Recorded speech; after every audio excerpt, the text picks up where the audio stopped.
날마다 하나님 말씀 가까이 하는 성도님들에게 하나님의 은혜가 함께하길 원합니다. 오늘 하나님 주신 말씀은 사도행전 17장 30절 31절 말씀입니다.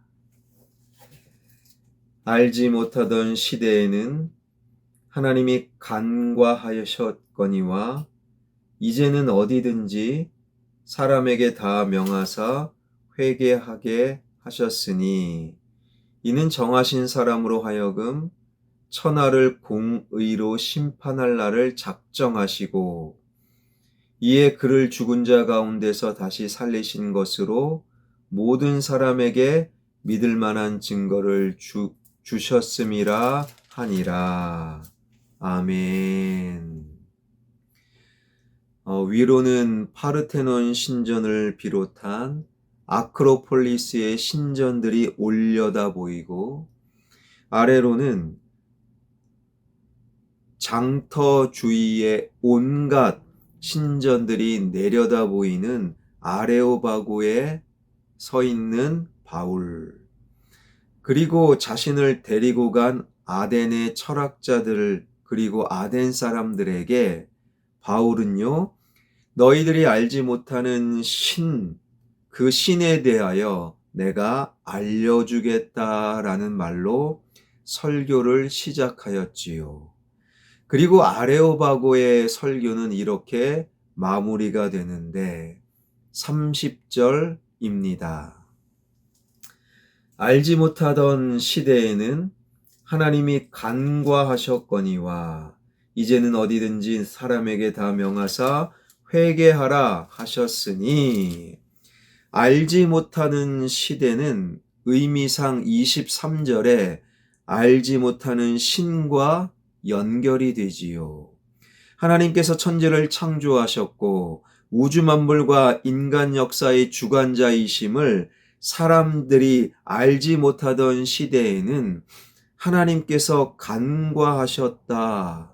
그러니까 하나님께서 인간의 우상숭배 행위마저 간과하시면서 자연을 통해 하나님을 계시하셨다라는 거예요. 그래서 예전에 복음이 들어오기 전에 비나이다 비나이다 자연에게 많은 사람들이 기도를 드렸지요. 여기서 간과하셨다라는 것은 하나님께서 인간이 범하는 우상숭배를 모르셨다라는 의미가 아니라 아셨지만 그 죄악을 보시고서도 책임을 묻지 아니하셨다라는 말입니다. 30절 다시 한번 보게 되면요. 알지 못하던 시대에는 하나님이 간과하셨거니와 이제는 어디든지 사람에게 다 명하사 회개하라 하셨으니, 그러나 2000년 전 바울 시대에는 예전과 상황이 달라졌잖아요. 하나님께서 인간을 구원하시기 위해 독생자 예수님을 이 땅에 보내셨고 예수님께서 십자가 제물이 되심으로 인간의 죄값을 대신 치르셨고 하나님의 그 구원의 복음이 온 세상으로 지금 퍼져가고 있는 바울 시대, 그러니 예전과는 달라진 거예요. 삼위일체 하나님께서는 더 이상 인간에게 알지 못하는 신이 아니었어요. 알지 못하는 신은 이 땅에 오신 예수님을 통해 이제는 온 세상에 알려지고 있는 거예요.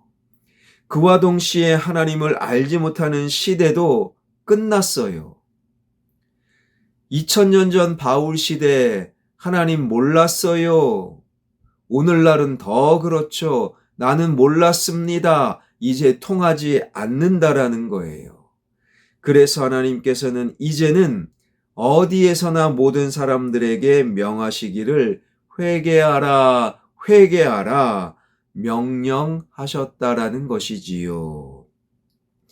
회개하다라고 번역된 헬라어 동사 메타노에오는 마음과 태도 그리고 생각을 바꾸는 것, 혹은 돌아서는 것, 때로는 손에 쥐었던 것을 놓는다라는 의미도 포함되어 있습니다. 이제부터는 자기라는 우상 숭배의 어리석음으로부터 돌아서서 천지만물의 주인이신 하나님을 믿어야 된다. 내가 꼭 쥐고 있는 그것을 놓고 하나님 붙들어라, 회개하라, 하나님이 말씀하고 계시는 거예요. 우리말 성경에는 하나님께서 명하사 회개하라 하셨으니 라고 마치 과거형으로, 그래서 일회적인 순간적인 회개를 말씀하는 것처럼 보이지만 원문에는 회개하라 하셨다, 명하다, 이것은요 현재형으로 쓰였어요. 그러니 현재형은 계속 지금이라는 의미이잖아요. 하나님께서는 시공간을 초월하셔서 지금 모든 사람에게 회개하라라고 말씀하고 계시는 거예요. 왜 회개하라, 지금 당장 회개하라, 하나님께 돌아서라, 손에 쥐고 있는 것을 놓아라 말씀하시는가? 31절입니다. 이는 정하신 사람으로 하여금 천하를 공의로 심판할 날을 작정하시고 이에 그를 죽은 자 가운데서 다시 살리신 것으로 모든 사람에게 믿을 만한 증거를 주셨음이니라 하니라. 정하신 사람은 예수 그리스도를 가리키시지요. 예수 그리스도가 첫 번째 오셨고 십자가에 죽으셔서 모든 사람을 위해 구원의 길, 생명의 길을 여신 하나님께서 그것으로 끝내지 아니하시고 회개하라, 지금 당장 돌아서라 말씀하시는 것은 바로 예수 그리스도를 다시금 살리셨고 그 살리심으로 말미암아 다시금 이 땅에 오셔서 심판하기로 작정하셨기 때문에 예수 그리스도의 첫 번째 오심은 온 세상을 구원하고 생명의 길을 여시는 것, 그리고 그분을 다시금 살리심으로 말미암아 예수 그리스도의 다시 오심은 온 세상을 온 세상의 공의로운 심판을 하시기 위해 예수님을 반드시 다시 보내시기로 작정하셨기 때문에 여러분, 하나님 심판대에 선 사람이 하나님 앞에 남아날 사람이 어디 있겠습니까? 그러니 모든 사람이 지금 당장 하나님께로 돌아서라, 하나님께로 돌아서라 라고 말씀하고 계시는 거예요. 하나님께서는 인간이 치러야 할 죄의 값을 예수님 독생자에게 치르게 하셨고 십자가 제물되어 온 세상의 죄를 짊어지고 죽은 예수님께서 3일 만에 다시금 부활하심으로 하나님께서 세상을 심판하시기로 그것을 확증하셨다라는 거예요. 여러분, 십자가의 죽음과 부활은요, 심판에 대한 하나님의 작정, 확증으로 이어진다라는 거예요. 그러니 지금 당장 돌아서라. 당장 손에 쥔 것을 놓고 주님 붙들러라. 이것을 성경은 하나님의 사랑이라고 설명하고 있어요. 하나님이 세상을 이처럼 사랑하사 독생자를 주셨으니 이는 그를 믿는 자마다 멸망이 아니라 영생을 얻게 하려 하심이라. 그 하나님의 사랑, 그 사랑을 마음속에 새기길 원합니다. 하나님의 사랑에는요, 끊임없는 용서, 첫 번째 예수님이 이 땅에 오신 성탄도 하나님의 사랑이요. 그러나 두 번째 우리 주님의 다시 오심은 바로 세상에 대한 책임 물으심, 심판이라는 거예요. 이것도 하나님의 사랑이라는 거예요.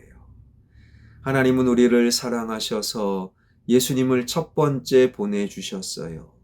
또한 우리를 사랑하셔서 심판하시기 위해 예수님을 두 번째 보내주신다라는 거예요.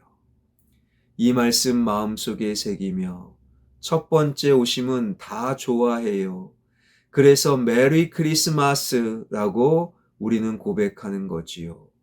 그러나 다시 오실 주님은요, 심판이라는 거예요. 다시 오실 주님을 우리는 꼭 기억하면서 지금 당장 하나님께로 돌아서고 지금 당장 하나님께로 돌아서지 못하게 만드는 손에 쥐인 것을 놓고 주님 붙들 수 있는 저와 여러분, 우리 모두가 되길 주님의 이름으로 축원합니다. 기도하겠습니다. 세상을 향한 하나님의 사랑은 예수님의 첫 번째 오심, 무조건적인 용서와 그리고 생명과 함께 예수님의 다시 오심, 즉 심판도 하나님의 사랑임을 마음속에 새기며 지금 당장 손에 쥔 것을 내려놓고 하나님께로 돌이키는 우리 모두가 되게 하여 주옵소서. 화평교회가 하나님께 돌이키는 화평교회, 하나님의 사랑을 기억하는 화평교회, 예수님의 첫 번째 성탄뿐만 아니라 반드시 다시 오심으로 말미암아 온 세상을 심판하시는 예수님, 그 하나님의 사랑을 마음속에 새기는 진정한 그리스도인들이 늘어나는 화평교회 되게 하여 주옵소서. 지역개발과 함께 진행되는 예배당 건축 주님 손에 맡겨 드리오니 주님 인도하여 주옵소서. 예수 그리스도의 이름으로 기도하옵나이다. 아멘.